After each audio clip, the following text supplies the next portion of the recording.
I'm the guy that gets kicked off those the Facebook AV forums because everyone's like going, oh, AV greatness, and they post these photos of all these racks with like 1,000 cable ties or zip ties as they call them over here, and I'm just like, mate, looks good.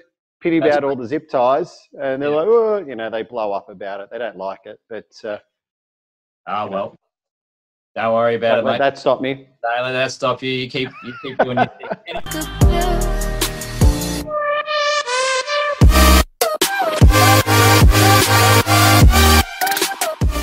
G'day everyone, Pete Tecman Coman here for another action-packed episode of The Tech Effect. And The Tech Effect wouldn't be the same without my partner in crime, Mr. Bearded Tech, Skehan. Welcome to the show, Mark. Applause. Oh, you've got... What is that? Okay. What is that? How good is that? That's our virtual crowd. It's our virtual crowd. The crowd has actually virtually gone wild. Yes. How are you, mate? I'm great. Couldn't be better. I'm fantastic. I'm going to expand on my little applause in just a few minutes. All right. Okay. I actually a little bit of a segue there is that, and I won't go into any great detail, but maybe next week we can talk about it. But we're working with a company here in the US that does, it's called VLA, Virtual Live Audience, and they're using it on the Ellen show and a few other shows. And so maybe next week we'll go into a bit more detail about that, but it's very, very exciting what they're doing. Is that so they can turn what is an absolute boring show into something that might have some... That may have something to do with it, as well as no... I put this in, right? As well as no audience participation is probably the driving force behind that. But yeah. Just as someone pressing buttons all the time. Press that one, applause. What if they press it wrong? Yeah. Something that's really sad and they put someone laughing in there, and it would be very inappropriate. It's a bit, someone's going to get like, fired. Hey, it's Saturday, isn't it? Isn't that sounds a bit like that? All that's the sound effects. That's what we need in this show. We need like a little dicky near that says, hey, Daryl. All right. It's the love I had Sunday. Anyway. It was good. Yeah. How are you, mate? You keeping well? How's life in New York? Busy. Yep. We're busy, which is a good thing. City's getting back, slowly but surely. It's still nowhere near what it normally is, but it's starting to get a bit of life back into it, which is good to see.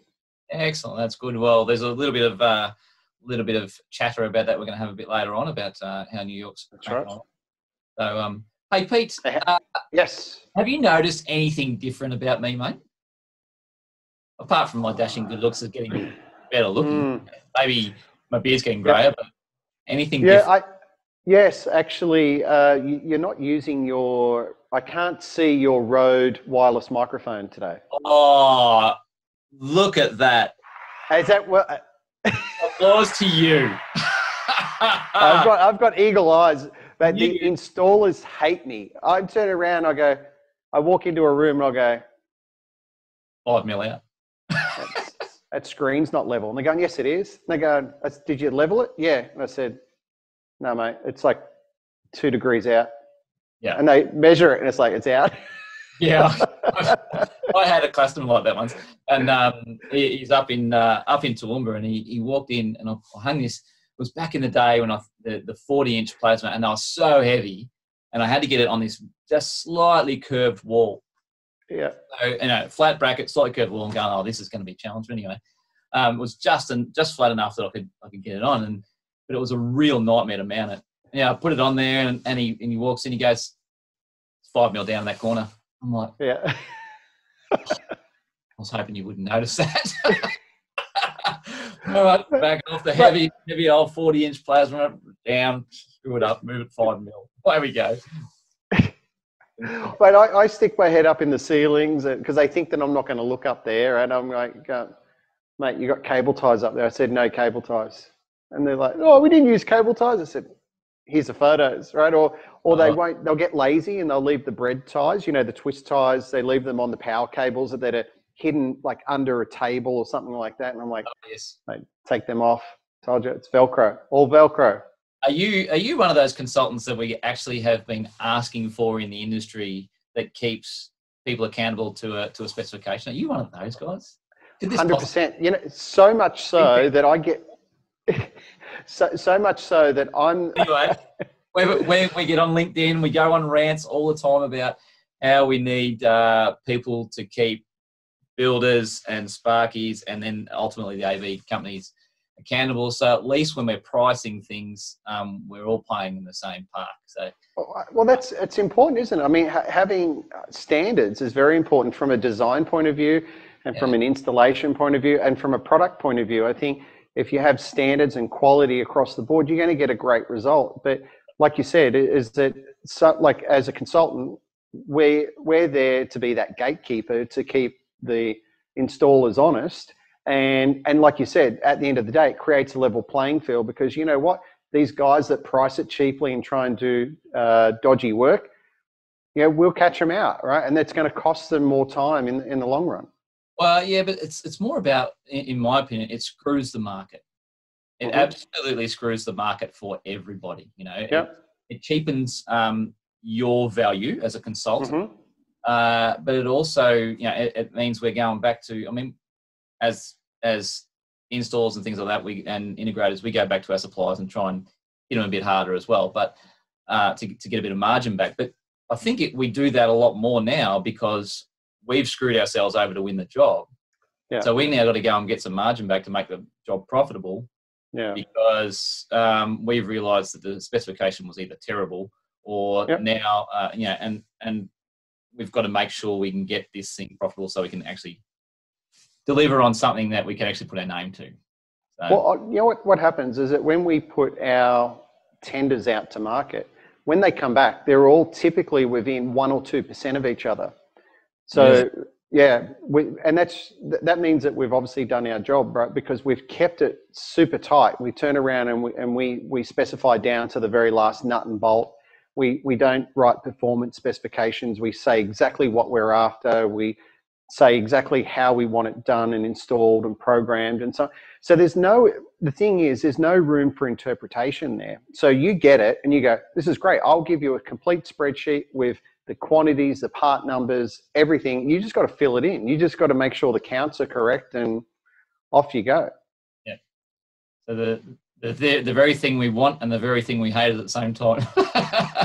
No nothing left to interpretation, which is great and terribly bad as well. It is. No, that's right. Because obviously, you know, there is, as an integrator, sometimes that there's, you know, your margins are low. You get squeezed on a project. And sometimes you're making money more on the variations or the change orders that come through on the project. So, but as I said, like for us, if we're doing our job, we're engaged by the client, and that's what we do. We've got to make sure it's tight and they're getting value for money, and we vet all of that. And typically, it's probably only the labour that differs. Everyone sort of works off similar product or profit margins for the hardware. Yeah, and they're all sort of looking at the labour going, I think, you know, it's a best guess typically in there. You're trying to calculate that out as best you can, but I don't know what other people do, but we sort of get some, you know, it takes roughly this to do that, takes roughly to do that, takes roughly to do that, and you've got inductions and you've got, you know, multiple site visits and trying to calculate that out at best guess. Yeah. The challenge has been in that is that arguably the one who stuffs up the most is the one that wins the job. Right. Certainly in the industry over here, that's for sure.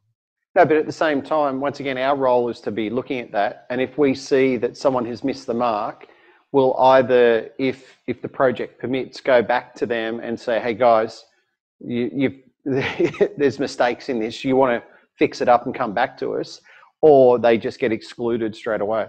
Yeah. Fair enough. Hey, look, we've digressed somewhat, but we have. But have you noticed anything? You asked if I noticed anything different about you. Okay. Do you notice anything different about me? I do. The carrier pigeon turned up. with the USB stick. With the USB stick. In its mouth.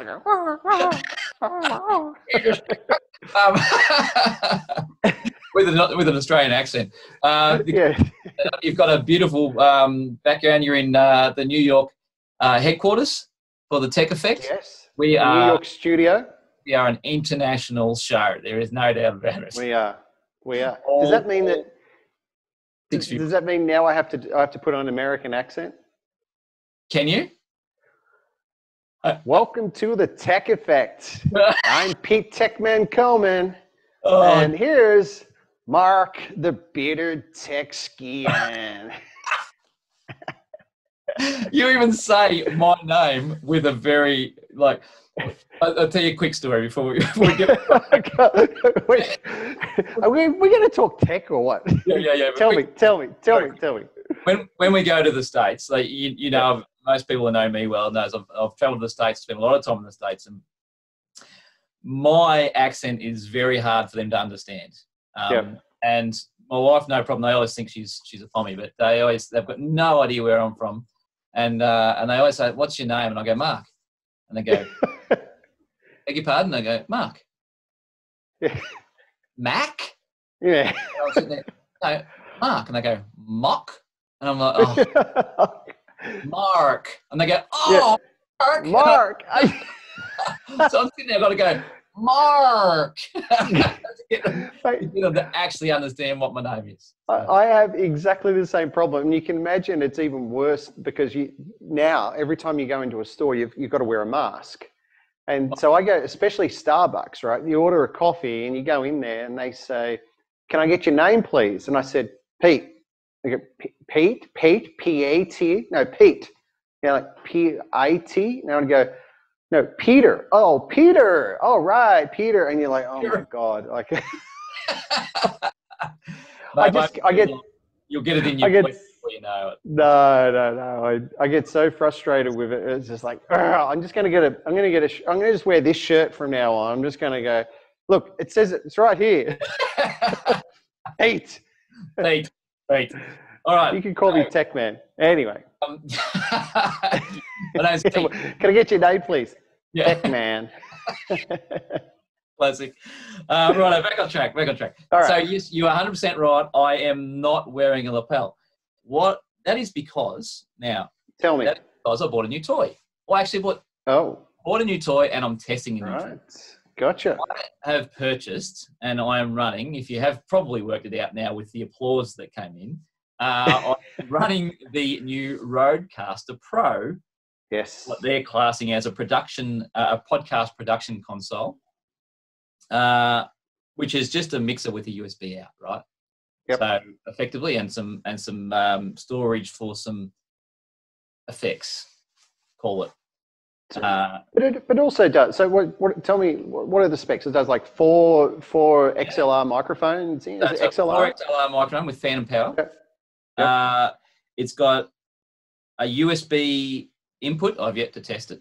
It's got what and they've made this super non-tech friendly. They've done a really good job. Like literally, it took me about I have to read the manual. Literally, had it on the bench. Yes. 10 minutes. I had this thing up and running. I've gone, "Oh, this is really, really easy. Really well done to Rode on that." So it's got So speaking of that, getting back to simple, they've got a phone image on one of their faders. So that's basically it's a 3.5mm jack. Right. And you can, off memory. It does Bluetooth as well, I think. It does Bluetooth, so you can Bluetooth. Yep. I could Bluetooth audio to it. Yep. And play some audio through into it. It's got everything some of the basics that you would expect on a mixer. You know, you've got mute on each channel, and you've got some EQ settings. It's also got some pre-made EQ curves for their mic and different things like that. So you can go into the menu, choose the mic you've got. If you use one of the Rode ones, obviously it's going to be a Rode-focused EQ curve. Yep. And away you go. Headphones out on like a master headphones out, but it's obviously got headphones out on all 4 outputs. Yep. Inputs, I should say. 4 microphone inputs. So there's one headphone out per microphone input. Yeah. Yep. And then a master. You can record to an SD card. So if you're not doing what we're doing here, you can just press record. It's got a big red, big blue record button, not Right. red. And then it's got 8 effects buttons on the right hand side. Now, And they're programmable, but you could use them for anything, right? they are programmable, yeah. Now, I was sitting down this morning and I'm going, I need to get some effects on this thing, and I just jumped onto an USB to it and went, they've already got some ones inbuilt that they give you. Oh, built in. So, okay, that's cool. So obviously the applause was one. Yes. And they've got intro, which is just a default sort of intro, outro, top and tail for a podcast. But very easy to change that. Mm-hmm. It's USB straight to your laptop. It's just easy, and I'm very, very impressed with how easy it is to use. And what was that worth? Well, I don't ask roughly. Me an answer. About $1,000? $900 Australian, $900, yeah. something like that. Yep, yeah, really, really good for people who are just trying to take their stuff up a notch, which we are, Pete. But we're also testing gear all the time. And then, in inverted commas, testing. We are testing. That's what you tell your wife. I mean, what do you need that for? I'm testing it. Yeah, well, she just doesn't come out of the shed. She knows better. In the man cave. Yeah, it's the man cave. But I'm also testing because I have sold this product, and it's the Rode NTG1 boom mic. Gotcha. And at the moment, you're listening to me on the NTG1 boom mic, which is it's a long condenser, about, I'm going to say, how big is that, Mark? 8 inches long. All right, yeah. And at the moment, that is sitting 1.5 meters for me, right? Why are you measuring this in inches? Is it... Because we're on 20 centimeters, 200 millimeters. Okay, that's better, right. Catering for everybody. The Americans, they are still living in the imperial world. I think they're the only ones in the world that are still living in I think so. I think the Brits are a little bit more messed up, though, because they're on the metric system, yet they still work in miles per hour. Yeah, and I think they're still using socket sets and spanners all in imperial, aren't they? Oh, imperial, there you go. Yeah, so I think they're at least in the US, everything is old school imperial, and over in the UK, it's all over the place. Yeah. Well, I didn't have too many problems with imperial conversion over there. There was a couple that was temperature does my heading from Fahrenheit, and pounds. Gallons is easy. Yeah. Miles per hour is pretty easy. You just get your few, and you just know that if you're going 100 miles an hour, you're going fast, right? So probably should slow down. That's it. But anyway, back to this bit of kit. Look, I actually really love it, and when I say a funny joke from now on, Pete, everyone will laugh. When I say something when you say something that's just a shocker, I can put the trombone in there and just go, bad joke. Right. Or even if it's a, the old, well, I'll just play it for you, shall I? What is it? Boom tish, I didn't hear it. Do it again. Oh, there we go. Yeah, I got it. Yep. And one thing we do a little bit. We do a little bit because in our because look, anyone who knows us knows that we're probably on the market. We're as you can see, our backgrounds are getting better.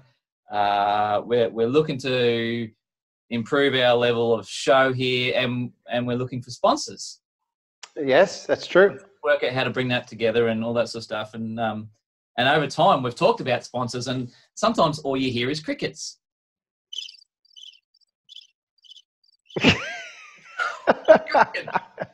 So I've got crickets in there. Like it's. And do you know what? This is actually all already on it. It's already there. Okay. Already preloaded. Yep. So and you can set it. What's really cool is you can go in and you can set it to play once, or you can set it to repeat. Just go round and round in a circle. So like applause, you could, or laughter, you could set it to go round and round and round. You just press and press to start it and press to stop it. So Very cool. it's a would you like to see a picture of it, or does it? Yeah, show us. So this could go really badly. And the reason why this could actually, there's two things I want to do for you. I do have my Rode Wireless Go lapel. All right. Mm-hmm. So how about we do a quick audio test, because I've got that plugged in, right? Yep. So I've got it turned on, and I'm currently using the Rode NTG. Mm-hmm. And if I keep talking and I say the quick brown fox jumps over the lazy dog, mm-hmm. you should be able to hear the difference. I can hear the difference. You can hear the difference. Obviously, you know, the good old rule of thumb is the closer you are to the mic, the better, right? That's just some very basics. The boom, whilst it still works very well, it is still got a little bit of life in it. I actually quite like that there's a bit of life in it. I don't know about you. Yeah, the wireless mic is probably a little bit warmer, only because it's probably a little bit closer and there's less, the room noise doesn't come into play. So obviously there's a bit of acoustics at play with the boom mic that we're not getting with the Rode Go. Yeah, and probably worth noting that people who are haven't seen my studio, because it's, you know, studio headquarters, is I have treated my room quite a lot, so it's actually quite a dead room. So the reverb you're seeing, or the acoustics that are happening in or listening to in that microphone is probably at about a reverb RT60. I think, I haven't quite measured it, but I think it's about 2 seconds. So it's quite a short reverb time. So that probably isn't your typical studio. Yeah, most would probably be sitting at 3 or 4 seconds.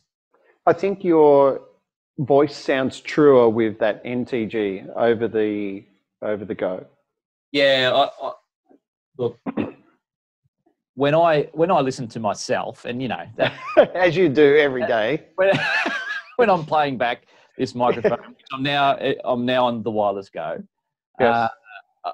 It feels like it's a bit dead.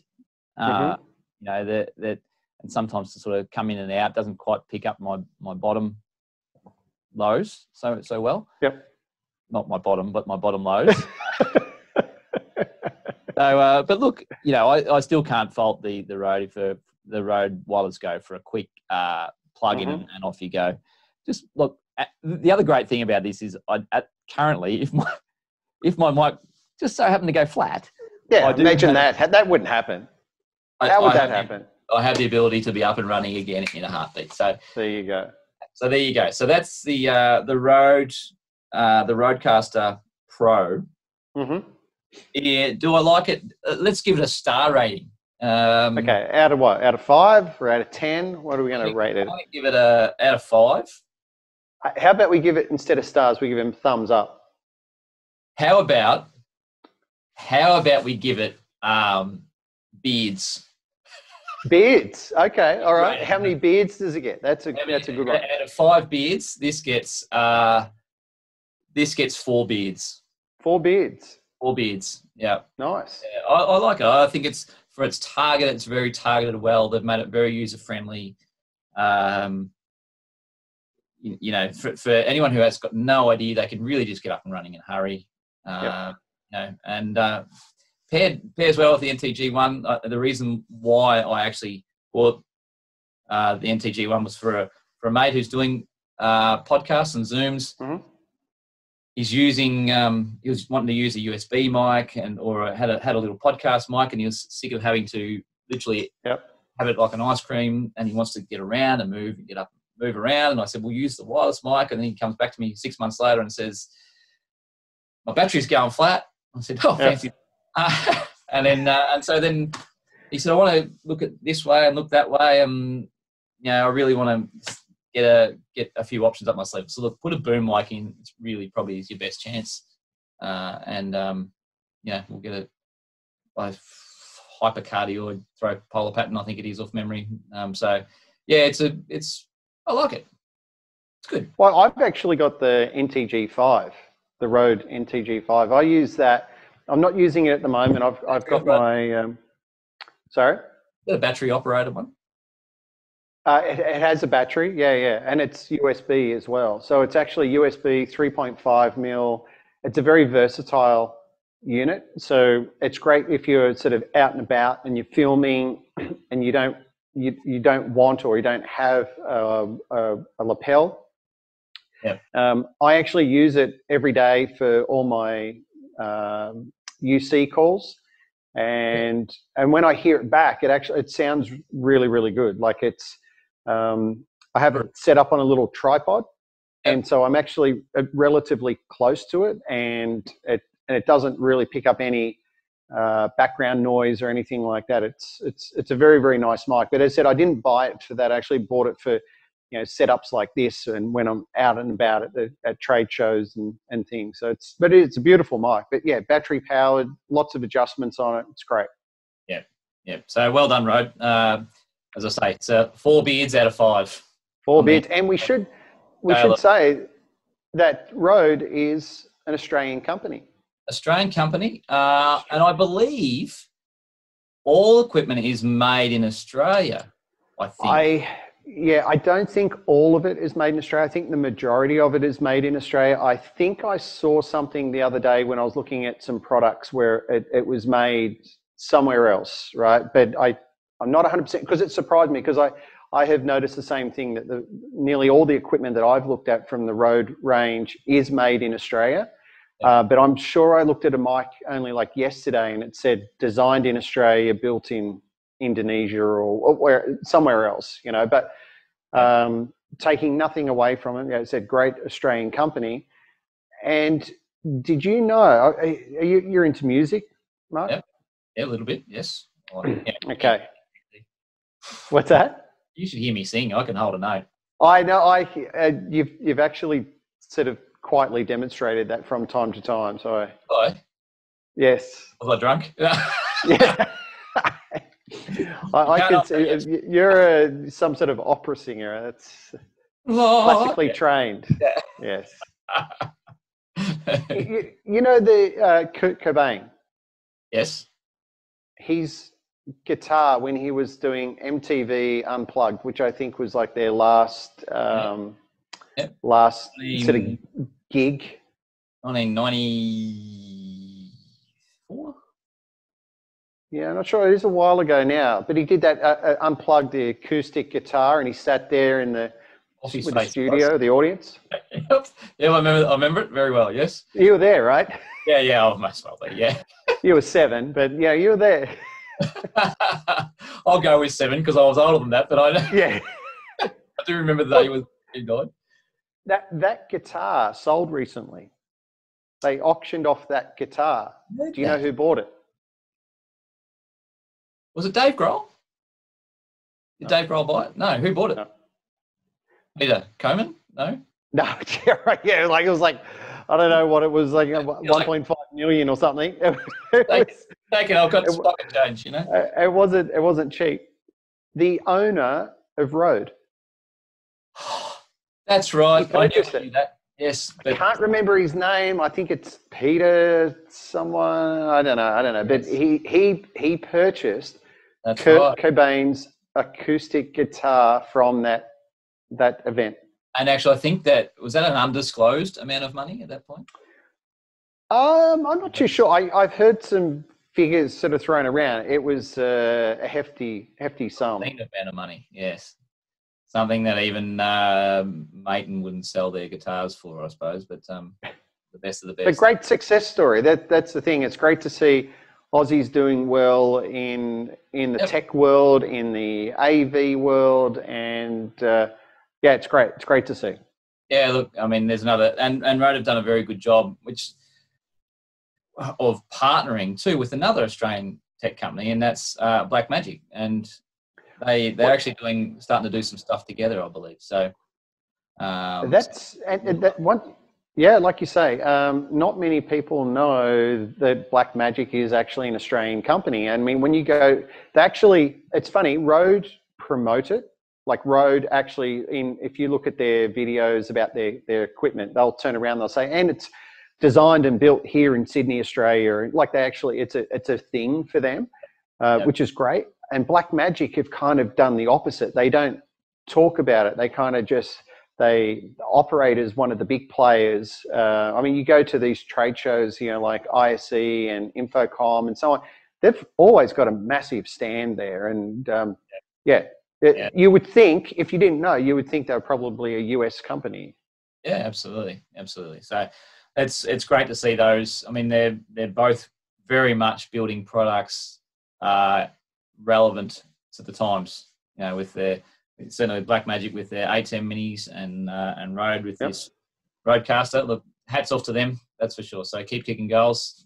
They could be our, they could go Aussie. They could be our new sponsors. Well, wouldn't that just be fine and dandy?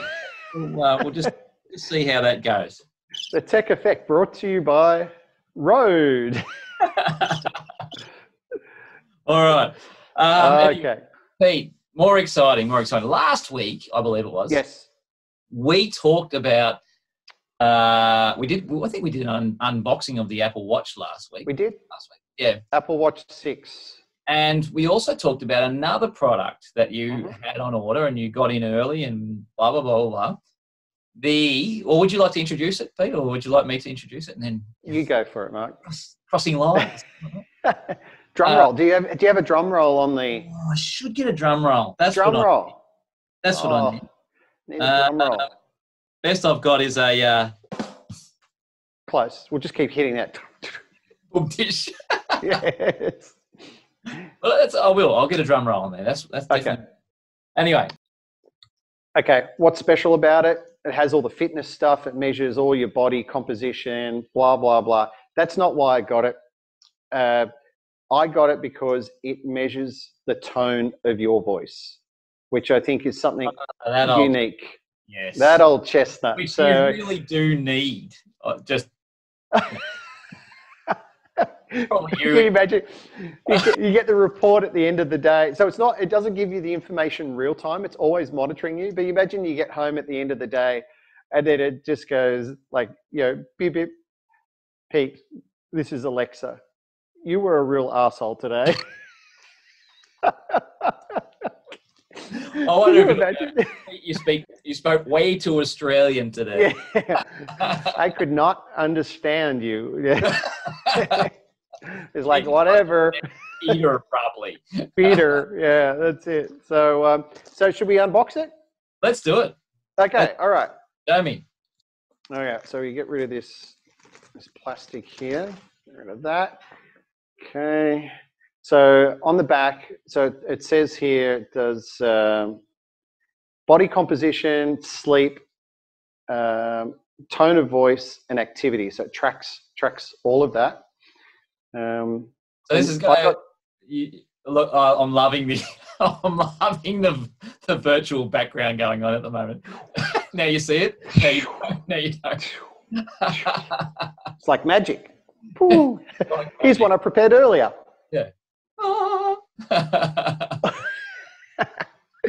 So there's a couple of different colors available. I'm a gray guy. I like grays and silvers and black. So I actually went for this one because I thought it looked a bit funky. So there's a little sticker down the bottom here. So bear with me whilst I take this off like so.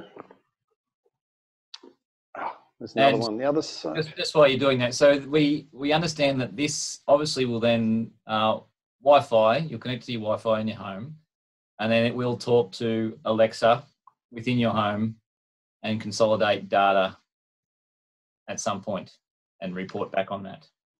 Yeah, well, like I said, this is a brand new product and I haven't obviously set it up or anything. So I really don't know a lot about it. Actually, what's interesting, on the back of the box here, in the bottom corner. Focus. Yep. Yeah. There's something. You see that? I can see something. Is it an App Store logo or something like that? Made for iPhone. Interesting. It's actually made for an Apple iPhone. So I'm presuming that I'm going to be pairing this with my phone. Yep. And you've got that health app that comes with the iPhone. So I imagine all this data will be going into that. Right. Yep. So let's. They love a seal on here. They love a sticker. So we take that one off. And we ready? Drum roll. Here we go. There we go. So you can see it just looks like a looks like a watch. Watch! Yay! So but it's not a watch. Don't forget, it's not a watch. It doesn't tell the time. So it looks like a watch. Surely it will actually tell the time somewhere on the screen. Well, there's no screen on there. Oh, isn't it? Isn't it? It's no screen at all. I thought there was a screen. No, it's just a band. Oh, with a microphone. Yeah. There you go. So there's the band there, and inside we have a manual, right, that no one ever reads, so won't worry about that. And it comes with that's what? Until it doesn't work. No one reads a manual. Yeah, that's right. And then it's got this little, put that down there. So it's got this little ability to go invisible at a rapid pace. It goes like that. Okay. So it's actually it's flat. It's not magnetic. It's a little pinch. It's like a alligator. Yep, like a mousetrap.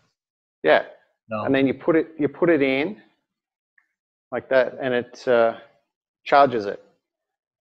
Interestingly, it's USB Type A. There is no charging brick with this either, which seems to be the theme these days. No charging bricks. Yeah. So there's the charger and the band. As I said, it's a first. I'm not too sure how many people actually have this, have got access to it. I'm glad that I'm one of those people, because you know me, you love your tech man. The tech man needs his tech. So have you got an Alexa in your house, or are you running Google Home, or are you running a bit of Coman? I have both. Okay. I have both. And I'm going to order what we didn't talk about last week as part of that iPhone launch was the new Apple AirPod. So when that comes out, I'm going to, like the AirPod, the Siri. Yep. Yeah, device. I'm going to order one of them. So I'll have all three in the house. All right. Do you have a preference on which one you like most so far? What's interesting, I use them for different things. So like I have my Google Home in the bathroom, which is great because in the mornings when I'm getting ready, because it takes me hours to get ready. I mean, look at that face. This doesn't just happen, people. It's going to take some serious work to look this good. It takes a lot of time and effort for this to happen. So I watch YouTube videos. Pete in the morning. Do the hair, make sure it was right. Beautiful. So I watch YouTube videos, and because Google owns YouTube, it's really great for that. So I'll be watching all the tech shows. Like shout out to my man Marquez Brownlee, who lives not too far from here. G'day, Marquez. Glad you're listening to the show. #1 tech reviewer in the world. Well, number 2 behind me, but look, keep up the great work, Marquez. You're doing a great job. Yeah, you might make it the #1 if you keep it up. Yep. That's it. And another competition with the Tecman over here. and another guy who I've actually met about this time last year, or actually, yeah, about this time last year, it was Casey Neistat, who lived just across the river, just over there, and what's that? Across the Hudson. Across the Hudson, I met him and had a bit of a chat, but he's now moved to LA. And he's over there, took the family over there, which is a shame because it would have been great to, I don't know, maybe do something with him, so who knows. But anyway, we digress. But that's a nice band you've got. Can you change band colors? No, it looks like it appears that you have to buy it as you have to choose the color up front. Okay. And the band is actually the same kind of setup as the normal Apple Watch bands, where it's got some Velcro on it, and it's got like a little strap, so you just pull it tight, and then it just sticks on the back like that. Well, I look forward to learning more about your sleep pattern, but more importantly, more about your inappropriate use of voice. So we'll see how it goes. So I'll keep everyone updated on how it's going. And like I said, it's just great that I was able to get early access to it.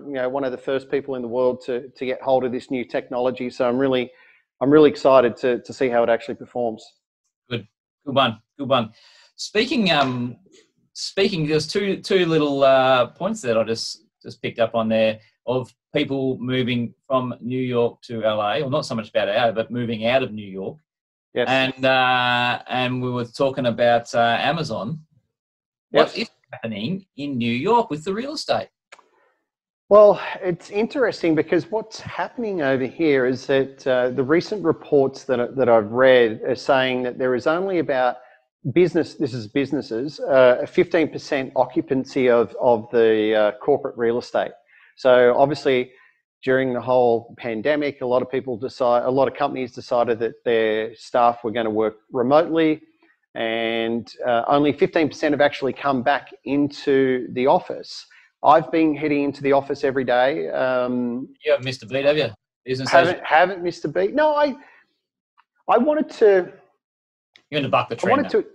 Yeah, well, I'm not a follower, that's for sure. So I've always done my own thing, but I wanted to experience it. I know that might sound a bit weird, but it was an eerie experience actually being like the only one on a carriage on the subway, and that's not New York. Like you're never the only one on a carriage on any train. Yeah, no, that's 100% true. Actually, one of the things that was most notable, speaking of that, was the video I think you put of link on LinkedIn of the Empire State Building, the heartbeat.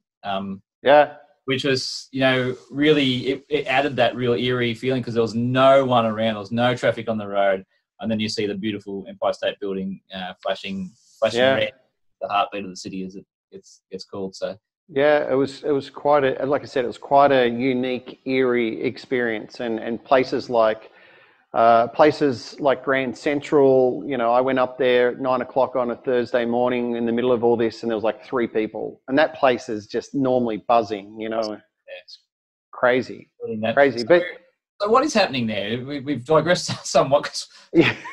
I don't know how that happens, but anyway. That's how we roll. Yeah, so what's happening? So what's interesting is that what we're seeing is a lot of companies not only not coming back to their offices. So like I said, 15% occupancy rate at the moment. But we're actually seeing a lot of companies actually moving out. Now, whether that's good timing from the sense of, their lease has ended, or they're cancelling their lease and paying it out, I'm not sure what they're doing. But as a result, there's actually a lot of real estate available. So before that, why do you think? I mean, coronavirus, obviously, but is there some people that have set the bar and created this? Oh, we should do it too, sort of mentality. Well, look, I'm not into conspiracy theories. Oh, okay. I think. But you could be floating. You could hear it. Not into conspiracy theories, but I believe I was actually pretty upset with all these tech giants, your Googles, your Twitters, and Apple, and all the big players. They all came out and said, we're not going back to the office until June or July 2021. Yeah. And so when these big, massive companies come out and say things like that, and even Twitter probably, I think, took it even further and said, no, everyone can stay working from home, right? Dropbox are saying the same thing. Anyway, so, we'll just stay at home. No one will even know. Exactly.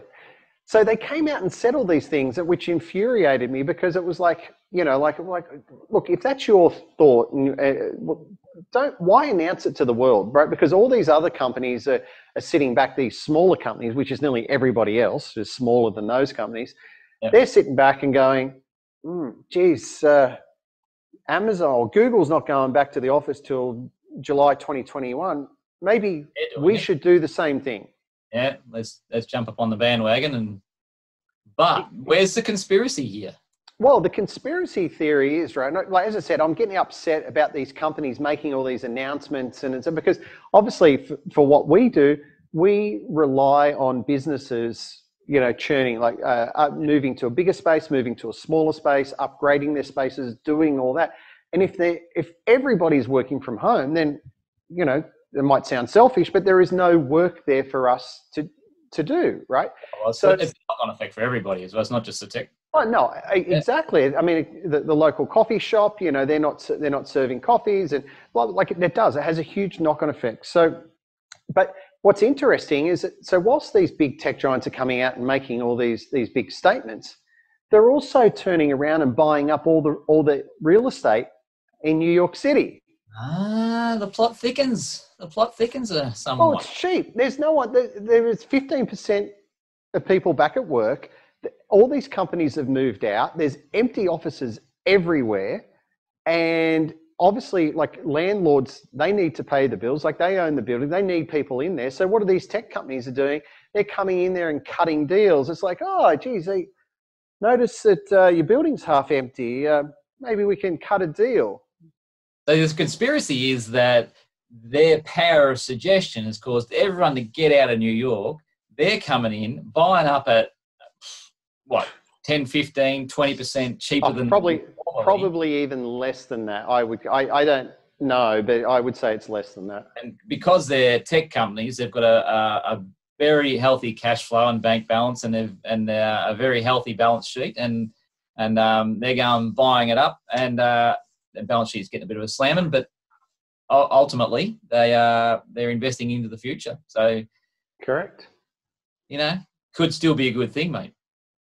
Look, I do think it's a good thing. But the conspiracy theory is, hey guys, it's not safe to go back to the office, and then they're racing off over here and buying up all the real estate at a really cheap price. So don't get me wrong, I love the idea that they're buying the real estate there in New York, because obviously,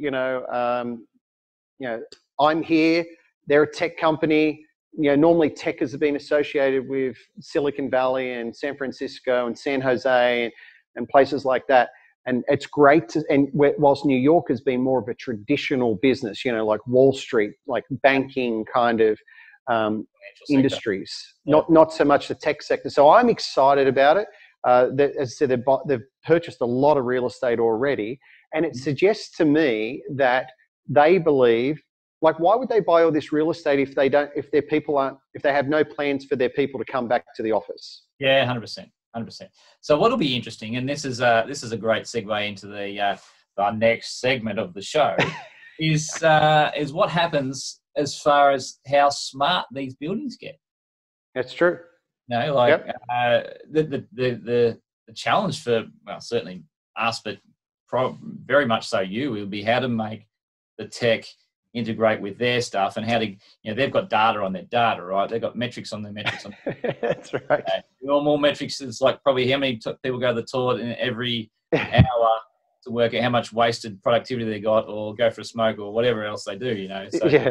They'll be measuring all that stuff. But recently I saw you, you're always in the media, Pete. Like, you're always putting it out there. And one thing I love about you've always got an opinion.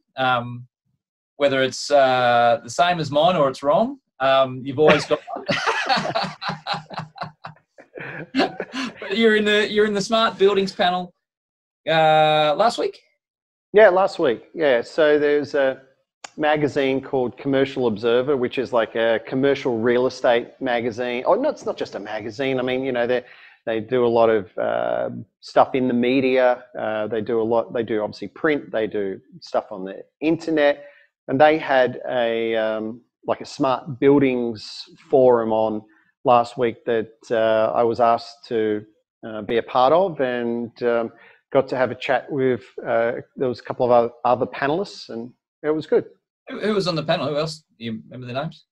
No, I don't remember their names, unfortunately. I mean, everyone's new to me. I'm good at that. I'm not sure. No, there was. Dual. No, I think there was they wanted different people's perspectives. So there was actually like maybe another competitor of ours. There was maybe a landlord. There was a few people that sort of they try to create a little bit of diversity with the panels and have different give different perspectives on a smart building or smart workplace. Oh, and they should do that. Yeah, 100%. So what are the topics that sort of came up in conversation? For me, more the point. What are the challenges? Look, the challenges there.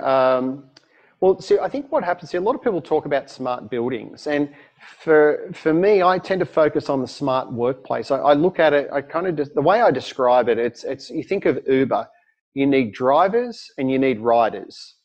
There's no use having all these drivers with no riders, and there's no use having riders with no drivers. Like, it's not going to work. You actually need to build the demand up, right? Yeah, sure. So imagine the building owners are the drivers, the Uber drivers. So there's all this talk, oh, you should create a smart building and blah, blah, blah. But there's really no demand for it from the riders or the clients. They're not, they're going, oh, well, what do we do? I don't know what we look for in a smart building. So we're focusing on the smart workplace, because you think about it, if you have your tenants in the building who are creating smart workplaces, it's going to get them thinking about what do they want out of the building? What can the building do for them? But isn't a building just a building? Like, I'm just going to play dumb a little bit here. Yeah. What's the benefit? What can it do for them? What can a smart building do for a worker? I'll give you an example. So the building that we're in, we're in Midtown. I won't mention the building, but it was a prestige building in the middle of Manhattan. And to give you an idea, we have zero control over the air conditioning in our space. Zero control, right? We can't turn it on, we can't turn it off. And to control the temperature, you have to lift a grill, right? So the air conditioning, it's a little bit different over here. The air conditioning, some of it comes out of the ceiling, but a lot of it comes out, like they put these perimeter air conditioning in around the windows. And the floor. And and the floor if they've got raised floors. But you have to lift this grill off and you go in and you turn a dial that says warm, cool, and normal. That's your adjustment. Yeah. That's it. And there's, so there is, because it's got old infrastructure in it, there is nothing we can do as a tenant to control that unless it was replaced. So if you're asking what can a smart building do, the smart building needs to be flexible. So the building owner should not be providing smart lighting or anything like that, because you know what happens? A tenant comes in and whatever was in there, they rip it all out. Yeah. Because you just basically want to supply a core and a shell and have the infrastructure in place to support these technologies, whether it's lighting, AC, power, all the standard stuff, plus have all the correct pathways in place so you can pull cables in and do all that kind of thing. So I think for me, it's all about the infrastructure of it and creating flexibility or allowing flexibility with all the tenants, so they can actually adjust things and control things and monitor things themselves. I don't think that the building owner needs to do much more than that. Other than maybe integration with things like lifts, turnstiles, security, those kinds of things. Like be flexible. Don't be putting in proprietary systems that no one's going to be able to talk to, or they're going to charge $1 gazillion to interface with them. Use standard protocols, that kind of stuff as a building owner. Yeah, sure. Okay. And so, but will that go down to a granular level? Like you talk about the tenant, but will that go down to the person? Absolutely. Yeah. Like absolutely. Like if I'm sitting in, like I know, look, your office, you're the big kahuna of who you are. Your office is probably, 8 meters by 3 meters. you've probably got a massive, beautiful timber desk that's maybe 100 years old, beautifully French. But would you want to like you're a pretty hot guy, right? You might temperature wise. You might run it. Where are you going with all this? You might run it a bit warmer than anybody else, right? Is what I'm saying. So I do actually. I do. Yeah. Yes. Office per office within the tenancy. Yes. Control of air conditioning or AC and lights. 100%. 100%. That's a thing. So we're actually working with funny enough, a large tech giant here in the US. It's obviously a global social media platform. And we're working with them on their strategy about the workplace of the future for them. And some of the things that we're talking about is actually having personalized workspaces. So once again, giving the user the ability to adjust things like their own lighting levels and comfort levels. I mean, there is a fundamental difference between men and women in the workforce. Men tend to run hotter, right, than women. So there's always, sort of fights over, oh, it's too hot, it's too cold. Now, you're not going to please everyone all the time. So that's when you need to turn around and be able to personalize, as I said, the lighting levels, the noise levels, the air conditioning levels, the sound, everything. Like, it should be personalized. Yeah, I can see the logic in that for sure. Is that going to go to a home level or to a resi or even just SME level, do you think? Like, I don't know. Look, it only in dollars to an SME. Let's put it that way. Like, an SME might look at it and go, SME, for those who don't know, small to medium enterprise or small to medium business. I look at it and go, okay, is there benefit to me to put it in for my team? Will have enough impact out of the culture? Is it measurable? I was just about to say that. So you shouldn't be looking at it from a KPI, like from how much money can we save, how many people can we get in, none of that. Like, you should be measuring it from a culture. So what can you do as a business owner to provide a better workplace for your people?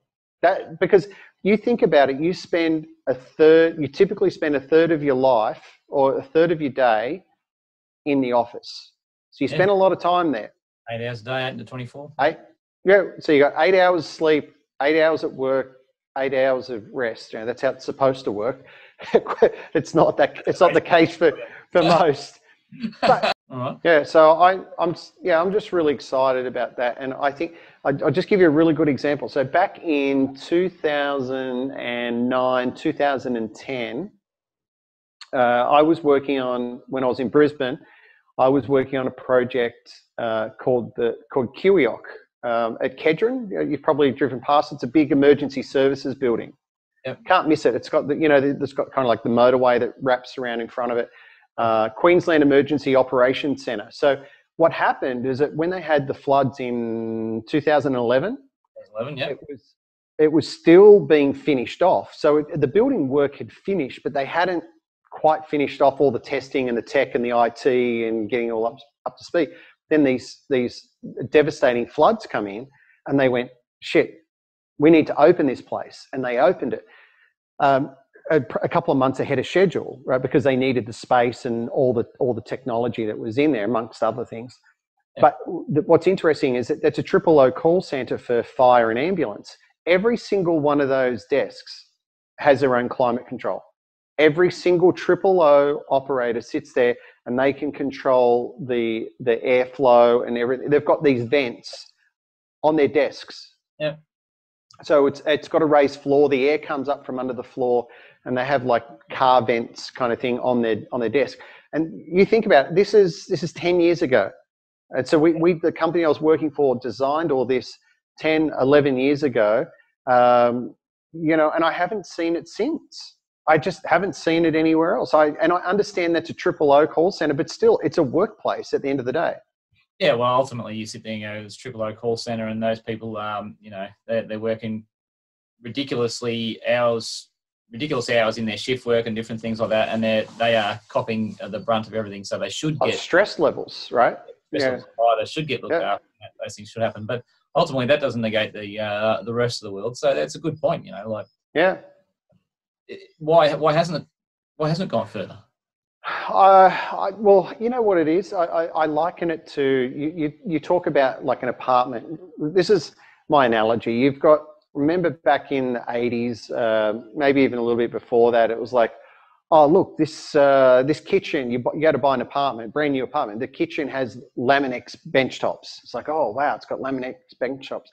Then it was like, oh look, everyone's trying to outdo each other, right? So, and then the next lot of apartments that gets built, oh look, it's got a dishwasher. Oh look, it's got a washer. It's got a dryer. Look, it's got granite bench tops. Blah blah blah. Oh look, it's got air conditioning, and keeps going like that. I think the same kind of thing is happening in the workplace. I think the workplace has been neglected for such a long time, and we sort of put a lot of tech in there. We do all those kinds of things, which is great.